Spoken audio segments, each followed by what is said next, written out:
എന്നെ കൊണ്ട് നിങ്ങൾ പറയാൻ സമ്മതിക്കുന്നില്ല. രാവിലെ മുതൽ രാത്രി വരെ അപർണ മാത്രം പറഞ്ഞോണ്ടിരിക്കണോ? അല്ല ഞാൻ പറയണം, നിങ്ങൾ പറഞ്ഞോ, അതായിരിക്കും കുറച്ചുകൂടെ നല്ല. അല്ല നോക്ക്, എനിക്ക് പറയാൻ പറ്റുന്നില്ല, പിന്നെ നിങ്ങൾ തന്നെ ഇരുന്ന് പറഞ്ഞു. ഗ്രഹണി ആസ്മയൊക്കെയുള്ള പിള്ളേര് പതിവായിരിക്കുന്നതിലും 10 അടി തള്ളിയിരുന്നോണം പൊട്ടിപ്പാറുന്ന അടിയാ നടക്കാൻ പോകുന്നത്. ഞാൻ പറയേണ്ട ആവശ്യമില്ല, അതായിരിക്കും കുറച്ചുകൂടെ. അങ്ങനെയല്ല. അപർണ പറയുന്ന കാര്യങ്ങൾ മനസ്സിലാക്കണം. പിണറായി വിജയനെ പറയാൻ പാടില്ല, എം വി ഗോവിന്ദ മാസ്റ്ററെ പറയാൻ പാടില്ല. അവനെ ആഗ്രഹിക്കുന്ന പോലെ പുകഴ്ത്താൻ പറ്റില്ല. എനിക്ക് അവനെ ആഗ്രഹിക്കുന്ന പോലെ പുകഴ്ത്താൻ പറ്റില്ല. അവനെ ആഗ്രഹിക്കുന്ന പോലെ പുകഴ്ത്താൻ പറ്റില്ല. കേട്ട് ഞാൻ മടുത്തു. സമ്മതിക്കുന്നില്ല, പിന്നെ ഞാൻ എന്ത് ചെയ്യാൻ? അങ്ങനെയല്ല, പറയുന്നതിൽ സഹിഷ്ണുത വേണം, അല്ലാതെ വിരട്ടലൊന്നും വേണ്ട. വിരട്ടലും വിലപേശലൊന്നും ഇവിടെ വേണ്ട. അച്ചടക്കമില്ലാതെ പെരുമാറിയാൽ അറിയാലോ, ഞങ്ങളത് പഠിപ്പിക്കും. ഈ പാർട്ടിക്ക് കേരളത്തിൽ ഇനിയും നിലനിൽക്കണമെന്നുണ്ടെങ്കിൽ യഥാർത്ഥ പ്രശ്നം മൂല കാരണം കണ്ടെത്തി ചികിത്സിക്കണം. അല്ലാതെ മറ്റേതെങ്കിലും ഉപരോഗങ്ങൾക്ക് ചികിത്സ കണ്ടെത്തിയതുകൊണ്ട് നിങ്ങളുടെ ശരീരത്തിന്റെ, അതായത് പാർട്ടിയാകുന്ന ശരീരത്തിന്റെ അസുഖം മാറില്ല. അടിമുടി ചികിത്സ വേണം പാർട്ടി ശരീരത്തിന് എന്നുള്ളതാണ് ഈ വിഷയത്തിലെ എന്റെ ടേക്ക്. പാർട്ടി തെറ്റ് തിരുത്താൻ തയ്യാറായാലും ഞങ്ങൾ അത് നിർബന്ധിച്ച് തെറ്റിദ്ധരിപ്പിക്കുകയാണ്. അതായത് ഇത്രയും കാലം പാർട്ടി തിരുത്തുന്നില്ല, പാർട്ടി അംഗീകരിക്കുന്നില്ല എന്നുള്ളതായിരുന്നു വിഷയം. അംഗീകരിച്ചു കഴിയുമ്പോൾ അത് ഇങ്ങനെ അംഗീകരിച്ചാൽ പറ്റില്ലല്ലോ. ഞങ്ങളത് പറയും, ഞങ്ങൾ പോയിന്റ് ആയിട്ടിടും. അത് നിങ്ങൾ അങ്ങോട്ട് അംഗീകരിച്ചു. നേതൃത്വം കൈയാളുന്നത് വിവരമില്ലാത്തവരാണെന്ന് അവൻ പറഞ്ഞതിന്റെ അർത്ഥം ആശാൻ മണ്ടനാണെന്നല്ലടാ. പറഞ്ഞ 5 പോയിന്റ് ഉണ്ട്. അതിൽ ഒന്നാമത്തെ കാര്യം, ഇത് എം വി ഗോവിന്ദനും പിണറായി വിജയനും പോലെയുള്ള ആൾക്കാരുടെ അപ്രമാദിത്യം എന്നാണ് പറയുന്നത്. ഇപ്പൊ ഒരു റിപ്പോർട്ട് വന്നിട്ടുണ്ട്. സുജയ പറഞ്ഞത് മാത്രമല്ല കേട്ടോ, 14 ജില്ലാ കമ്മിറ്റികളിൽ, അല്ലല്ല സുജയ പറഞ്ഞതല്ല, ഇവിടെ ഇരിക്കുന്ന ആരെയും പറയണ്ട, 14 ജില്ലാ കമ്മിറ്റികളിൽ 7 എണ്ണമെങ്കിലും പറഞ്ഞില്ലേ? പിണറായി വിജയനും ഞാൻ CPM എന്ന് പറയുന്ന സംഘടനയാണ് കോട്ട് ചെയ്യുന്നത്. ഞാൻ ചോദിക്കട്ടെ, ഇതാരുടെ വീട്ടിൽ നിന്ന് വരുന്ന റിപ്പോർട്ടൊന്നുമല്ല, വീട്ടിൽ നിന്ന് വരുന്നതല്ല, ആരും വീട്ടിൽ നിന്ന് കൊണ്ടുവരികയും വേണ്ട. പാർട്ടി ഘടകങ്ങൾ താഴെ തട്ടിൽ നിന്ന് പറയുന്നത് കേൾക്കാൻ തയ്യാറല്ല, ബധിരകരണമാണ്. അങ്ങനെയാണെങ്കിൽ പിന്നെ കേൾക്കാം. പയ്യന്നൂരിലും തളിപ്പറമ്പിൽ എന്തെങ്കിലും വിഷയം ഉണ്ടായെന്ന് പാർട്ടിക്ക് അംഗീകരിക്കേണ്ട. നേരത്തെ അംഗീകരിച്ചില്ലല്ലോ. ഇത് നാട്ടുകാർ മുഴുവൻ പറഞ്ഞു, പാർട്ടിക്കാർ മുഴുവൻ പറഞ്ഞു, ഭാര്യയെ കൊണ്ട് മത്സരിപ്പിക്കരുതെന്ന് പറഞ്ഞതല്ലേ എന്ന്. അതിന് സമയം വേണ്ടേ? ദൈവമേ, ഇവിടെ നിന്ന് നാശമാക്കും. വേറൊരു കാര്യം അവർ ഇവിടെ പറയുന്നത് കേട്ടു, വേറൊരു പാർട്ടിയും തെറ്റ് തിരുത്തുന്നില്ല, വേറൊരു പാർട്ടിയും പരാജയം പരിശോധിക്കുന്നില്ല എന്ന് പറയുന്നത് കേട്ടു. 2021 എങ്ങനെയാണ് രമേശ് ചെന്നിത്തല മാറി പ്രതിപക്ഷ നേതാവായി വി ഡി സതീശൻ വന്നത്? എങ്ങനെയാണ് 2019 തെരഞ്ഞെടുപ്പിന്റെ ഉത്തരവാദിത്തം ഏറ്റെടുത്തുകൊണ്ട് എങ്ങനെയാണ് രാഹുൽ ഗാന്ധി? പിണറായി വിജയന്റെ എം വി ഗോവിന്ദന്റെ അപ്രമാദിത്വമായിരുന്നെങ്കിൽ ഈ റിപ്പോർട്ട് പുറത്തു വരില്ല. ഈ സ്ഥാനാർത്ഥി നിർണയത്തിൽ പാളിച്ചുണ്ടായി, സംഘടനാപരമായിട്ട് ദൗർബല്യമുണ്ടായി. ഇതൊക്കെ പാർട്ടി ഇങ്ങനെ പരസ്യമായി സമ്മതിക്കില്ല. നിങ്ങൾ ഈ മറ്റ് പാർട്ടികൾ എടുത്തു പറയുമ്പോൾ എന്തുകൊണ്ട് രമേശ് ചെന്നിത്തല മാറി വി ഡി സതീശൻ വന്നു എന്നുള്ളത് പാർട്ടി പറഞ്ഞിട്ടുണ്ടോ? പാർട്ടി അത് അംഗീകരിച്ചിട്ടുണ്ടോ?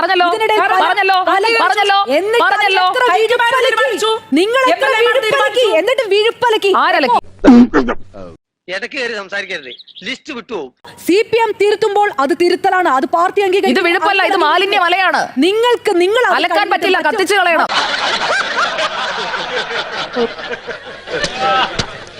എന്തിനാണ് അപർണ ഇപ്പോഴും പിണറായിയെ പേടി? ഇത് വീഴ്ചകളുടെ മാലിന്യ മലയാണ് അപർണ, കത്തിച്ചു കളയണം.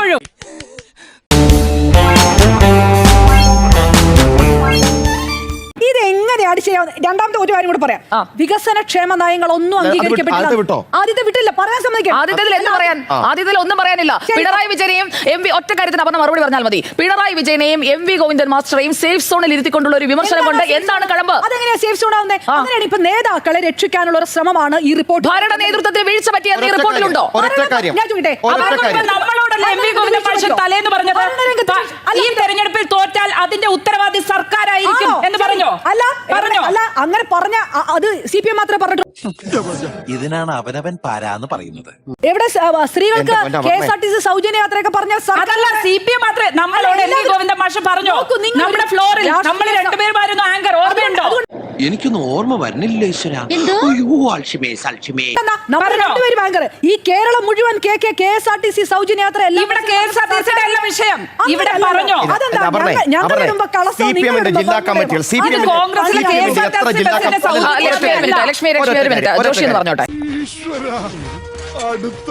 CPMന്റെ എത്ര ജില്ലാ കമ്മിറ്റികൾ അവർ ഇതേക്കുറിച്ചുള്ള ചർച്ചയിൽ പറഞ്ഞു? പിണറായി വിജയന്റെ ധാർഷ്ട്യവും അല്ലെങ്കിൽ ജനങ്ങളിൽ നകന്നതുമാണ് ഈ പരാജയത്തിന്റെ കാരണമെന്ന് പറഞ്ഞു. എം വി ഗോവിന്ദന്റെ ശൈലിയാണ് ഈ പരാജയത്തിന് കാരണമെന്ന് എത്ര ജില്ലാ കമ്മിറ്റികൾ വന്നു. അതിൽ ഒരു വാക്കെങ്കിലും അല്ല പറയട്ടെ, ഞാനൊന്ന് പറഞ്ഞു തീർക്കട്ടെ.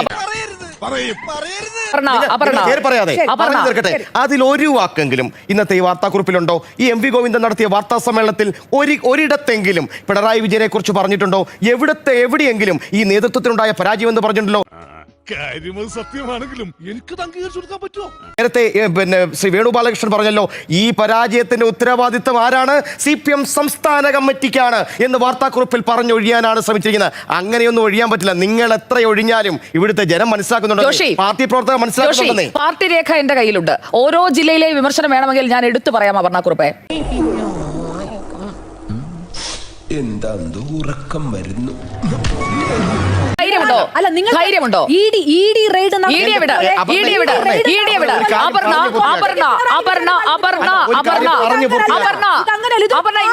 അങ്ങനെയല്ല. അപർണ പഠിച്ചു വന്ന പരീക്ഷയ്ക്ക് ഉത്തരം എഴുതാനല്ല, ഇവിടുത്തെ ചോദ്യത്തിനാണ് ഉത്തരം എഴുതേണ്ടത്.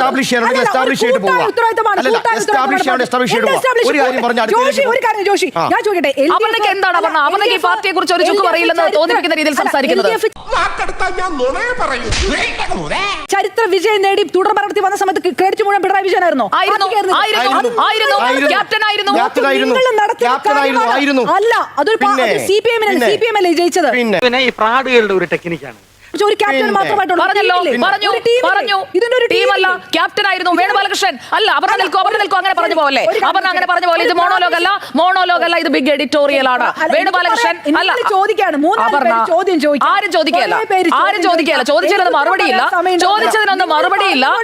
നിങ്ങൾ പറഞ്ഞുകൊണ്ടേയിരിക്കുക എന്നുള്ളൊരു കാര്യം അല്ലല്ല. അപർണ വെറുതെ ഇരവാദം മുഴക്കാതെ ഇരവാദമാണ്.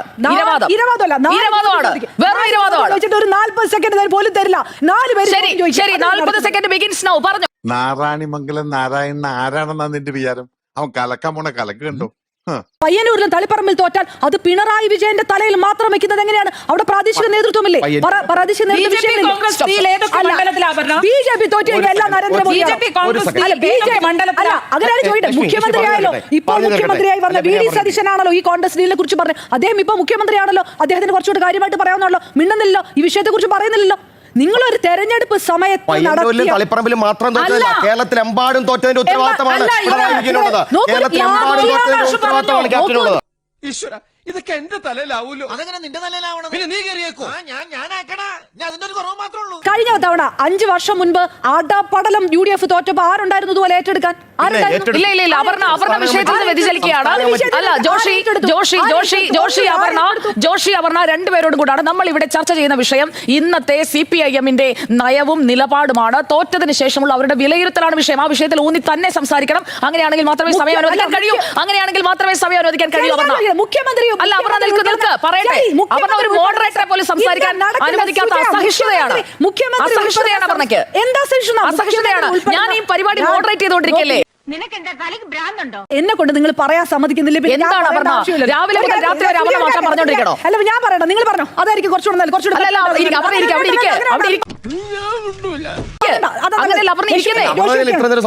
അല്ല, നോക്ക്, എനിക്ക് പറയാൻ പറ്റുന്നില്ല. പിന്നെ നിങ്ങൾ തന്നെ ഇരുന്ന് പറഞ്ഞാൽ മതി. ഞാൻ പറയേണ്ട ആവശ്യമില്ല. അതായിരിക്കും കുറച്ചുകൂടെ. അങ്ങനെയല്ല. അപർണ പറയുന്ന കാര്യങ്ങൾ മനസ്സിലാക്കണം.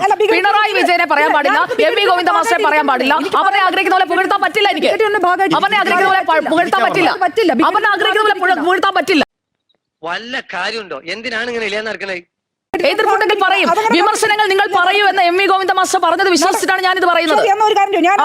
ഞാൻ ഇന്നത്തെ സംസാരിക്കുന്നില്ല. നിങ്ങൾ ഇഷ്ടം അങ്ങനെയല്ലോ. അപർണ ഈ എഡിറ്റോറിയലിന്റെ ഭാഗമാണെങ്കിൽ ഇവിടെ ഇരിക്കണം. എഡിറ്റോറിയലിന്റെ ഭാഗം അല്ലെങ്കിൽ അപർണയ്ക്ക് പോകാം. പറയാൻ സമ്മതിക്കുന്നില്ല. പിന്നെ ഞാൻ എന്ത് ചെയ്യാൻ? അങ്ങനെയല്ല, പറയുന്നതിൽ സഹിഷ്ണുത വേണം. അല്ലാതെ വിരട്ടലൊന്നും വേണ്ട. വിരട്ടലും വിലപേശലൊന്നും ഇവിടെ വേണ്ട. വിരട്ടലൊന്നും വേണ്ട. അപർണയ്ക്ക് പറയാനുള്ളത് പറയാം. ജനാധിപത്യമുണ്ട്, സഹിഷ്ണുതയുണ്ട്. എല്ലാവരും കാണിക്കുന്ന സഹിഷ്ണുത അപർണ മുതലാക്കരുത്.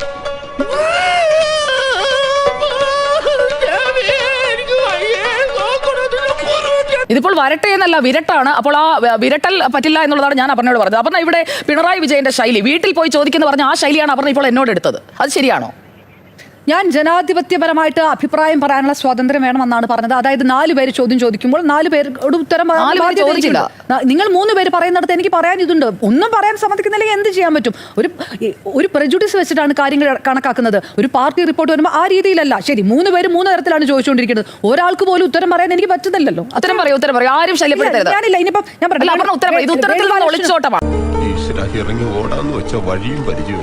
ഞാൻ മനസ്സിലാക്കുന്നത് പ്രിയപ്പെട്ട പ്രേക്ഷകരെ, ഇവിടെ ആവശ്യം ആവശ്യത്തിലധികം അപർണയ്ക്ക് സമയം കൊടുത്തിട്ട് അപർണയ്ക്ക് ഉത്തരമില്ല, കൃത്യമായ ഉത്തരമില്ലാത്തതിന് അപർണ തൊടു ന്യായം പറയുകയാണ്. ഇങ്ങനെ മിണ്ടാൻ പറ്റാതെ നിൽക്കുന്നതിന് ഞങ്ങളുടെ നാട്ടിൽ എന്താ പറയാന്നറിയോ? അണ്ണാക്കിലെ പിരിവെട്ടി. വേണുഗോപാലകൃഷ്ണനും വിജയകുമാറിനും ഉത്തരം പറയാനുണ്ടല്ലോ, സ്വാഭാവികമായിട്ട് അവർ പറഞ്ഞു വരട്ടെ. ജനാധിപത്യപരമായിട്ടുള്ള ബാധ്യത ഞാൻ പാലിക്കുകയാണ്. ഇനി ഞാൻ ഇവിടെ നിന്ന് എന്റെ ഒരു ഷോ കാണിച്ചു, എന്റെ സമയം മറ്റുള്ളവരുടെ സമയം എഴുന്നേറ്റത് കൊണ്ടാണ് പക്വതയുള്ള ഒരു മാധ്യമ പ്രവർത്തകയാണ് അപർണ. പക്വതയില്ലാത്ത പ്രവർത്തനം ഉണ്ടായാൽ ഞാൻ ഇടപെടും. ഇല്ല, ഇതൊരു പക്വതയില്ലാത്ത പ്രവർത്തനം ഒരു ഫ്ലോറിൽ ഉണ്ടായാൽ ഇടപെടും. ഇങ്ങനെ നാറാനൊരു ചങ്കൂറ്റം വേണം കേട്ടാ. അത് ഇന്നത്തെ വിജയൻ ചേട്ടനോട്, നമ്മുടെ പിണറായി വിജയൻ സഖാവിനോട് ഓർമ്മിപ്പിക്കാനോ അത്ര തന്നെയുള്ളൂ. താൻ മാത്രം എന്ന് പറഞ്ഞുകൊണ്ട് മറ്റാരുണ്ടെന്ന് ചോദിച്ചുകൊണ്ടിരുന്നാൽ പാർട്ടി താഴേക്ക് പോയിക്കൊണ്ടിരിക്കും. അങ്ങനെ പോകരുതെന്ന് ആഗ്രഹിക്കുന്നത് കൊണ്ടാണ് തിരുത്താനായി താഴെ ഘടകങ്ങളിലുള്ള ആളുകൾ പറയുന്നത്. ലക്ഷ്മി എന്തോ പറഞ്ഞു വന്നിരുന്നല്ലോ. ഞാൻ പറഞ്ഞ ഈ വെള്ളാപ്പള്ളിയുടെ വിമർശനം ഇപ്പോൾ ഉയർത്തിയല്ലോ. ഇവിടെ ആരാണ് വെള്ളാപ്പള്ളിയെ തലയിൽ കയറ്റി നടന്നത്? ശരി, കാറിൽ കയറ്റിയതിനെ നമുക്ക് അങ്ങ് മാറ്റിവെക്കാം. എങ്കിലും 2 വേദികളിൽ അങ്ങോട്ടോ പറഞ്ഞിട്ടുണ്ട് പിണറായി വിജയൻ. കേരളത്തിലെ ഏറ്റവും നല്ല ശ്രീനാരായണീയനാണ് വെള്ളാപ്പള്ളി നടേശൻ എന്ന് സർട്ടിഫൈ ചെയ്ത് കൊടുക്കുന്ന കാലം ഏതാണ്? അദ്ദേഹം ഏറ്റവും കൂടുതൽ വർഗീയ പരാമർശം നടത്തുന്ന സമയത്താണ് ഇങ്ങനെ ഒരു സർട്ടിഫിക്കേഷൻ കൊടുക്കുന്നത്. സന്തോഷായി, നല്ല സന്തോഷമായി. വിഷയം ആളിക്കത്തിച്ചത് മുസ്ലിം ലീഗും ജമാഅത്തെ ഇസ്ലാമിയുമാണ്. അപ്പോൾ വർഗീയ പ്രചാരണം നടക്കുന്നു എന്ന് പറയുമ്പോൾ മറുവശത്തുണ്ടാകുന്ന കാര്യങ്ങളുണ്ട്. അത് വലിയ പറഞ്ഞ കാര്യങ്ങൾ ഓക്കെ ആയിരുന്നു. മുസ്ലിം ലീഗും ജമാഅത്തെ ഇസ്ലാമിയും നടത്തിയിട്ടുള്ള ഒരു വലിയൊരു പങ്ക്. അല്ല, അപർണ എപ്പോഴും എന്തിനെ കുറിച്ചാണോ ലക്ഷ്മി ചോദിച്ചത്? വെള്ളാപ്പള്ളിയെ കുറിച്ചാണ്. അതിനുള്ള വെള്ളാപ്പള്ളിയുടെ ന്യൂനപക്ഷ നിലപാടിനെ, വിരുദ്ധ നിലപാടിനെ CPM അനുകൂലിക്കുകയാണ് എന്ന തരത്തിൽ വലിയ പ്രചാരണം നടത്തിയത്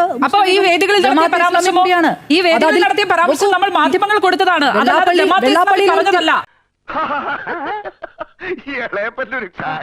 ഇത് മാധ്യമങ്ങൾ ലൈവായി ടെലികാസ്റ്റ് ചെയ്തതല്ലേ അപർണ? വെള്ളാപ്പള്ളി കേരളത്തിലെ ഏറ്റവും നല്ല ശ്രീനാരായണീയൻ എന്ന് പറയുന്നത് ഏറ്റവും വലിയ വർഗീയ പ്രസ്താവന നടത്തി നിൽക്കുന്നതിന്റെ ദിവസങ്ങൾക്ക് അപ്പുറമാണ്. അതിനപ്പുറമാണ് അദ്ദേഹം തന്നെയാണ് നവോത്ഥാന സംരക്ഷണ സമിതിയുടെ അധ്യക്ഷൻ. പ്രചരണം നടത്തണ്ട. മനുഷ്യർ അതിലും വലിയ രീതിയിലാണ് പ്രചാരണം നടന്നത്. തെരഞ്ഞെടുപ്പ് കാലത്ത് അത്രയും അണ്ടർ കറന്റ് ആയിട്ട് അത്രയും അത് പോയിട്ടുമുണ്ട്. അടിയൊഴുക്കുകൾ ഉണ്ടായിട്ടുണ്ട്. അത് വലിയ രീതിയിൽ അത് പ്രതിരോധിക്കാൻ CPM കഴിഞ്ഞില്ല. പ്രചാരണങ്ങളിലൂടെ വളച്ചൊടിക്കാൻ പറ്റുന്ന വോട്ടർമാരാണ് കേരളത്തിലെ പ്രബുദ്ധരായ വോട്ടർമാർ എന്ന് ഞാൻ വിശ്വസിക്കുന്നില്ല. കാര്യം കൂടി ഞാനൊന്ന് കൂട്ടിച്ചേർത്ത് പറഞ്ഞോട്ടെ. അല്ല അപർണയ്ക്ക് മറുപടി എന്തെങ്കിലും ഉണ്ടെങ്കിൽ പിന്നെ, അല്ലെങ്കിൽ ജനാധിപത്യം പാലിച്ചില്ലെന്ന് പറഞ്ഞാൽ ജനാധിപത്യ വിരുദ്ധയായും ഞങ്ങൾ തോറ്റില്ല. അല്ല, അവര് ജയിച്ചതുകൊണ്ട് ഞങ്ങൾ തോറ്റില്ല എന്നല്ല പറയുന്നത്, തോറ്റു. വർഗാധിപത്യവും കൊളോണിയലിസ്റ്റ് ചിന്താ സരണികളും റാഡിക്കലായിട്ടുള്ള ഒരു മാറ്റമല്ല. ഇപ്പൊ മനസ്സിലായോ എന്തുകൊണ്ട് നമ്മൾ തോറ്റു എന്നുള്ളത്? ലളിതമായിട്ട് പറഞ്ഞാൽ എന്താ? അതിന് കൃത്യമായ കാരണം. ആരാണ് തോൽപ്പിച്ചത് അപർണ? നോക്കൂ, അപർണ പറയൂ, ആരാണ് തോൽപ്പിച്ചത്? ഭരണ നേതൃത്വത്തിന് പരാജയമില്ലേ? അത് തിരുത്തും, അത് മൊത്തത്തിൽ പറയാതെ ഞാൻ ഒറ്റ കാര്യം പറയട്ടെ. വളരെ സിമ്പിളായ ഒരു കാര്യം. ഈ താത്വികമായ അവലോകനം അല്ല അപർണ. സാധാരണക്കാരന് മനസ്സിലാകുന്ന ഭാഷയിൽ പാർട്ടി സംസാരിക്കണം. സാധാരണക്കാർ അത് മനസ്സിലായിട്ടുണ്ട്. ഒന്ന്, ബൂർഷ്വാസികളും തക്കം പാർത്തിരിക്കുകയായിരുന്നു. അങ്ങനെയാണ് തെരഞ്ഞെടുപ്പ് നമുക്ക് പ്രതികൂലമായി ഭവിച്ചത്. അതാണ് പ്രശ്നം. മനസ്സിലായില്ല. അപർണ, സാധാരണക്കാരനെ മനസ്സിലാക്കണം. നമ്മള് കോൺഗ്രസ് ഭരണത്തെ കുറിച്ച്